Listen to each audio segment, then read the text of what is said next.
Pendant 8 minutes et 46 secondes, le 25 mai, un agent de police de Minneapolis a pressé son genou sur la nuque d'un Afro-Américain pendant que 3 de ses collègues regardaient, ne faisant rien pour l'arrêter. C'est épouvantable de les voir debout là et ne pas intervenir et ne pas essayer de sauver cette vie parce que dans le fond, ils n'ont pas respecté la procédure régulière pour George Floyd. La criminologue Andrea Borrego de la Metropolitan State University de Denver a dit que ce n'était guère un phénomène nouveau dans la police. En 1991, 17 officiers de police ont permis à leurs collègues de frapper Rodney King plus de 50 fois avec des matraques à Los Angeles.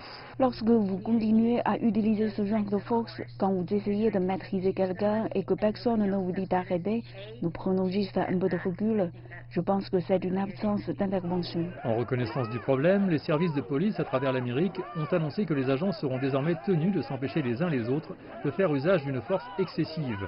Dans le Colorado, le fait de ne pas intervenir pourrait être considéré comme un délit ou un autre chef d'accusation plus important. Vous venez de voir la vidéo de la mort de George Floyd. Une mort horrible. Elle implique 4 policiers. Si l'un d'entre eux avait dit assez, si quelqu'un avait dit stop, personne ne connaîtrait le nom de George Floyd. Lorsque vous avez des politiques plus restrictives en matière de recours à la force en noir et blanc, vous avez moins d'incidents d'usage de la force. Et pourtant, comme Borrego le sait, les officiers ont tendance à rester ensemble. Après qu'un policier à Buffalo, New York, a poussé un homme à terre récemment, les autres ont continué à marcher. Une ancienne agente des Buffalo a dit qu'elle avait été congédiée il y a des années alors qu'elle tentait d'empêcher un collègue d'étouffer un suspect noir. Borrego a indiqué qu'une sorte de psychologie protectrice pouvait entrer en jeu. Nous sommes les gentils, nous devons être en sécurité, nous devons assurer la sécurité des autres.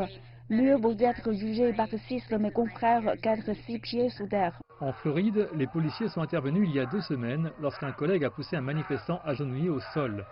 Un organisateur de la manifestation estime que cela devrait être la norme. L'humanité devrait passer avant la fraternité. Donc je crois que les gens ont besoin d'intervenir quand ils voient quelque chose de mal se produire et s'assurer qu'ils agissent bien pour sauver la vie des gens. Un état d'esprit que beaucoup considèrent comme un élément clé de la réforme de la police. Les 3 officiers de Minneapolis qui n'ont pas empêché le meurtre de Floyd sont maintenant accusés d'avoir aidé et encouragé son meurtre.